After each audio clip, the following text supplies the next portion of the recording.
Sodium-ion battery technology is not exactly new, but something very big is happening right now. CATL, which is the world's largest lithium battery manufacturer, is saying that up to half of the battery market could be switched to sodium. That's not a small prediction, that is a very big prediction, and when the big name in lithium batteries starts betting against lithium itself, you know that something's shifting for sure. So that's really an unquestionable thing. After all, sodium-ion batteries are getting closer to lithium in performance. Sodium basically, which is basically salt, is everywhere. So it's cheaper, easier to access. There's barely any political concerns, I suppose, with regards to that chemistry. And it doesn't come with the same messy mining footprint that lithium does. And then you have to import it and ship it around the world and that sort of stuff. So maybe it's not that surprising that CATL, along with a few others actually, are gearing up to make sodium batteries on a huge scale. CATL, for example, are making their Nextra battery. Very, very big deal. Incredible battery. 175 watt-hour per kilogram, which is pretty much the same as, slightly better than BYD's Blade batteries, actually. Is sodium really the future of energy storage? Really fascinating question. Or is it just another sort of almost there sort of battery that will end up living in lithium's shadow in 15 years' time? Let's jump into it. Hello folks, thank you so much for tuning in. My name is Ben Alexander. I make videos pretty much every day. I have quite a few members on the channel now. So many people are watching, so many new subscribers, so thank you very much for the channel growing as it is. It's brilliant. I really do appreciate your time. I definitely try to work as hard as I can on my videos so that they're as good as they can be, so that people enjoy them. Loads of nice comments, so thank you very much. Generally speaking, 99% of the comments in my videos, really, really great. So that's the good thing. I'm not one of the YouTubers that are whinging about comments being brutal, because they're generally really great, so thank you very much. CATL is the world's largest battery maker. In 2023, their batteries made up roughly 40% of the entire global market. So when they say something about the future of energy storage, generally we all listen. And in November, in an interview in 2024, so about 12 months ago actually, with Reuters, CATL's co-founder Robin Zeng, actually pushed back against the hype around solid-state batteries, which, as you know, have been supposedly the next big thing for nearly 10 years, and instead he said sodium-ion batteries are a much better bet and could eventually replace up to half of the battery market CATL already dominates. We all kind of know this, and I made a video on this. I think was it not the last one, but the one before. I'll link it in the comments below. Really, really great video. You should watch that one. Also, I'll put it on the end as well. That's not just talk. So CATL has already developed sodium batteries as part of its Free Voy battery pack, a hybrid system that combines lithium and sodium cells to balance range, cost and safety in electric vehicles, because this is very interesting, because sodium's biggest drawback has always been not very good energy density, seemingly overlooked. Typically for the last 5 years it's been at 120 to 140 watt-hour per kilogram. It's just not compelling enough, and there were a couple of other drawbacks. But now, with not very much time and not very much money, CATL managed to, in the space of about 2 years, pump in with a fairly small team of only 20 or 30 people. They managed to actually make the energy density 175 watt-hour per kilogram, which is about on par roughly with BYD's Blade batteries, that sort of thing, slightly higher. So if they did some more work, put some more money into it, more research, in 3 years' time, maybe it will actually be an even more compelling battery. So what this really means in simple terms is that you need a bigger, heavier pack to get the same amount of energy as lithium, but now you don't. And in electric vehicles, every kilo and every centimetre matters, so that's why this new upgraded CATL Nextra chemistry battery, which is going into production next year or next month, matters and makes a very big difference. CATL's not backing off. They're launching a second generation sodium battery this year and claiming over 200 watt hours per kilogram, or 205, 210, something like that. A really big jump from the 160 to 170 watt hour per kilogram in the first generation Blade BYD cells. It's still below lithium-ion's best cells, which can hit 300 watt hour per kilogram, but that's a very serious leap in a very short amount of time. CATL is not the only one moving this way. Companies all over the globe, all over the world, are scaling up sodium-ion production in anticipation of what could be a major shift in the market, because what we all expect is that when in 2019 10% of electric vehicle batteries were made with LFP chemistry, this year 75, something like that, or maybe even 80, but we expect that sort of level of shift in less than half that time. So 2.5 years, maybe not 5 or 6 years, but 2.5, 3 years maybe, we expect a similar sort of change. So LFP chemistry will now start to fade away, sodium-ion chemistry will come in. The question is, why? Why is the industry getting so excited about sodium if it's only almost as good as lithium in some areas and still heavier? Sodium has one big advantage, and it's everywhere. So it's a lot cheaper, a lot easier to source, no political issues. You can literally scoop it out of the seawater. It's abundant, very easy to process, doesn't require the destructive mining that lithium and other rare metals often involve. The cold weather performance is magnificent and is over 90% capacity at -40, -30 Celsius, so incredibly good. That alone makes sodium batteries cheaper, way more compelling than LFP chemistry. Now they've got the same sort of density, more sustainable, less dependent on politically volatile supply chains, like I've said, shipping stuff from China to all the way to Amsterdam and driving it from the ports and into Europe, that sort of stuff. Thing of the past. Beyond that, sodium-ion batteries have some technical perks, which is something I'll just briefly cover. They handle extreme temperatures really, really well. They are less prone to thermal runaway, and they actually perform way better in cold, and also slightly better when they're really, really hot. Actually, the degradation is actually slightly not as bad as it is in lithium chemistry batteries, so that's also a big deal. Now, to be fair, lithium battery fires, very, very rare. You'd have to be smashing your laptop with a hammer or something like that to cause one. It's incredibly rare. But in large-scale storage systems where thousands of cells sit side by side, that difference in chemistry matters because the consequences are really, really bad.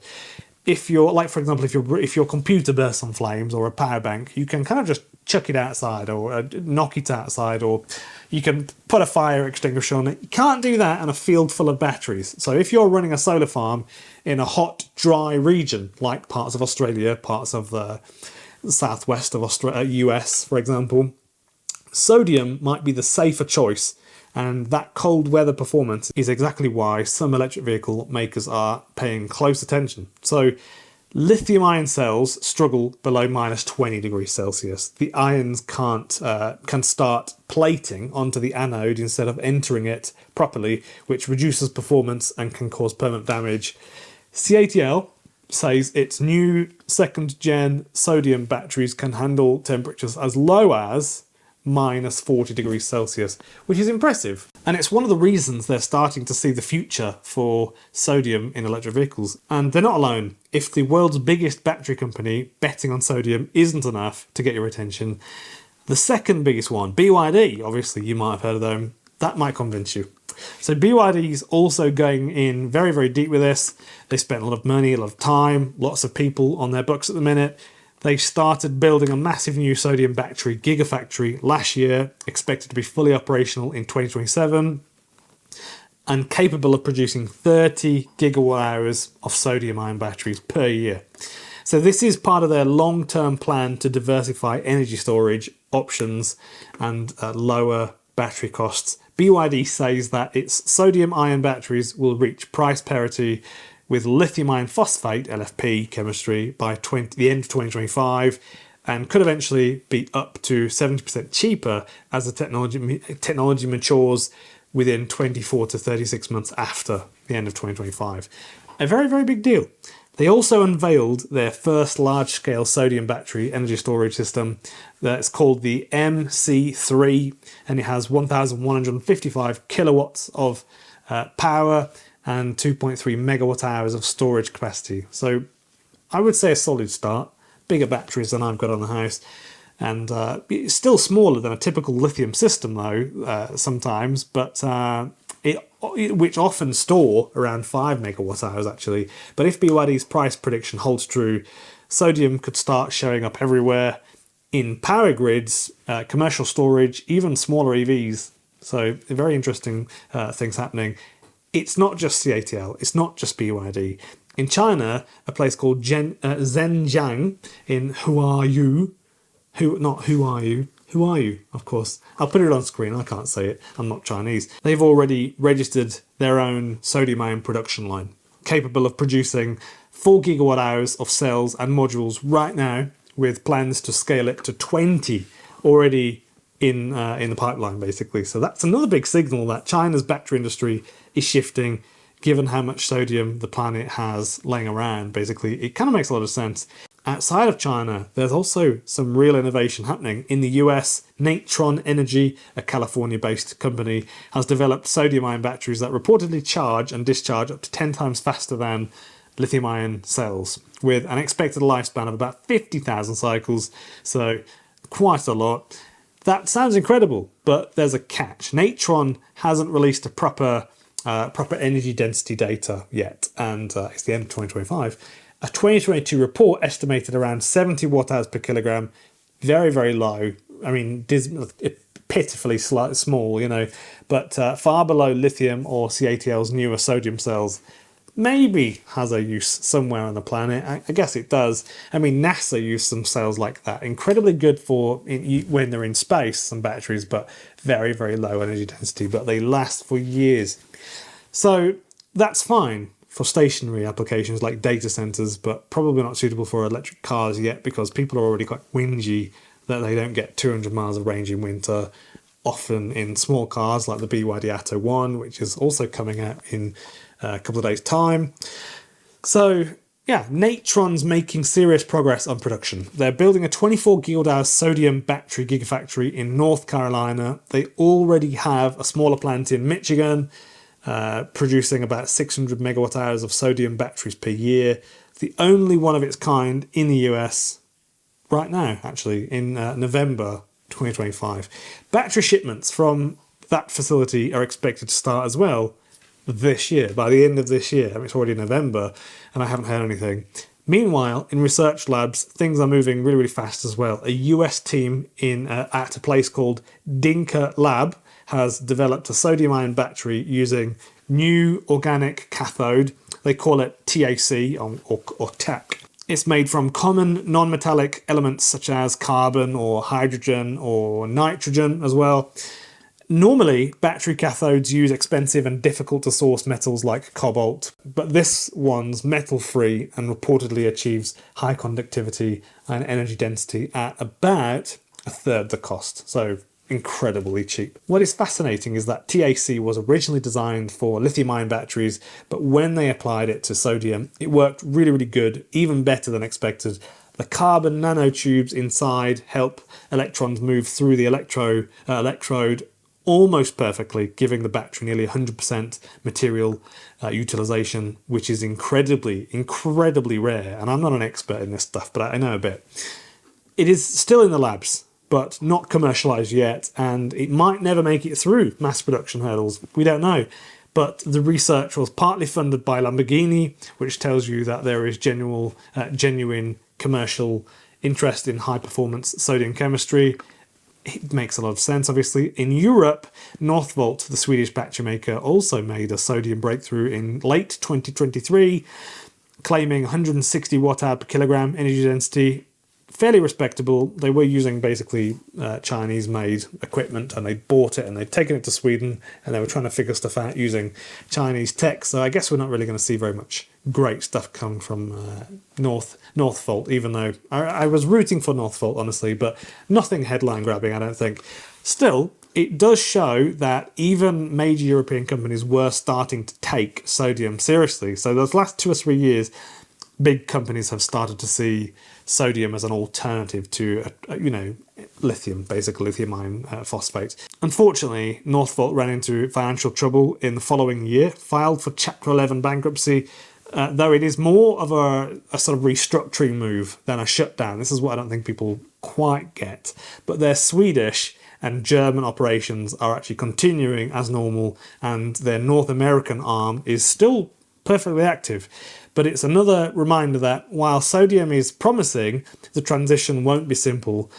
Now, here's where we get into the sort of reality check, so we can break it down a little bit. Despite all the enthusiasm, sodium batteries they still lag behind a bit, especially behind lithium, in one big area: energy density. They just don't pack as much power into the same space, even though it's pretty good and it's better than the Gen 1 BYD blade cells. That matters for a couple of reasons, especially for electric vehicles where range and weight are critical. Even though sodium is cheaper to source, and it's basically everywhere, it's cheaper to source it because you just point to the ocean and there it is, there you go. Or in your kitchen, I suppose. But the lower density means that you need more material for the same energy. That pushes up cost per kilowatt hour of usable capacity, at least for now. Sodium batteries gained traction during the lithium shortage when lithium prices went through the roof. But since then, lithium prices have dropped actually over 70% in the last 3 years due to oversupply. This is a very interesting point, and I wish people talked about this more. That makes the financial case for sodium harder to justify in the short term. 2 years ago, 3 years ago, it was much more of a compelling thing because they need to save some money, basically. A February 2025 Science article quoted battery chemist Dan Steingart from Columbia University, who said sodium batteries, battery makers are still too small to reach the same economics of scale as lithium producers. And a Stanford study from January as well this year, 2025, found that while sodium has clear technical promise, it's still unclear when or even if it will become cost competitive, which I think is probably a little bit madness. I think it's obviously going to become cheaper in the next three years or something like that, because it's very, very cheap. Lithium iron phosphate batteries are still improving fast and are deeply embedded in global supply chains. Ish. But I still feel like they're firmly in at this point.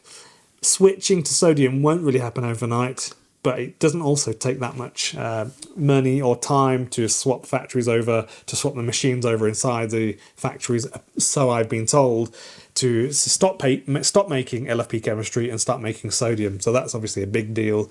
I know that's actually what they're going to be making in Hungary, for example, at BYD. Sodium batteries will only become cheap when they're produced at scale, but they won't be produced at scale until they're cheap. So where does that leave us? Kind of like chicken or the egg thing, isn't it? So in a pretty exciting place, I think we're in. Usually when new battery tech comes along, I have to say it's still in research or it's kind of years away, something like that. But this time, sodium-ion batteries are already rolling out, backed by CATL and BYD and others who already are dominating the market, because there are a few other companies really, but they just don't get given much airtime, I suppose.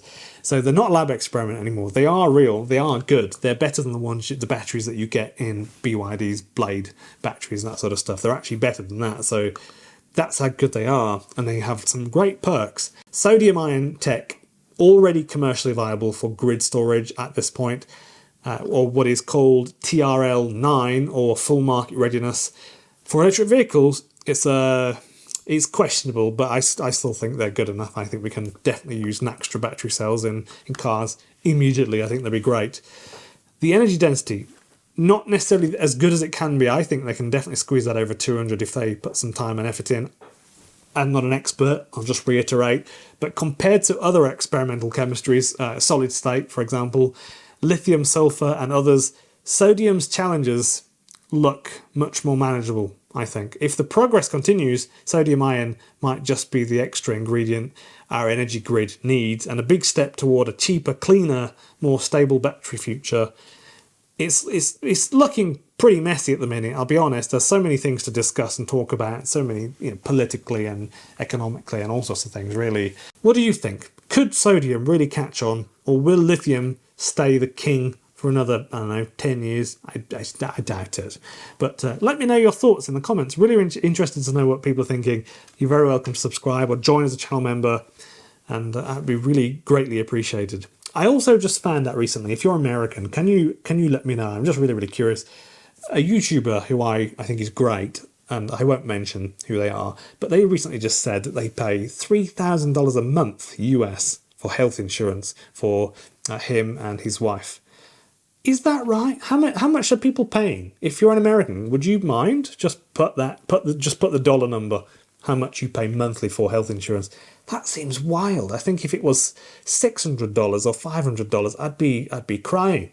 But $3,000 is just wild, really, for a pretty healthy couple, I suppose. So, thank you for watching. Really appreciate your time, and please stick around for more videos.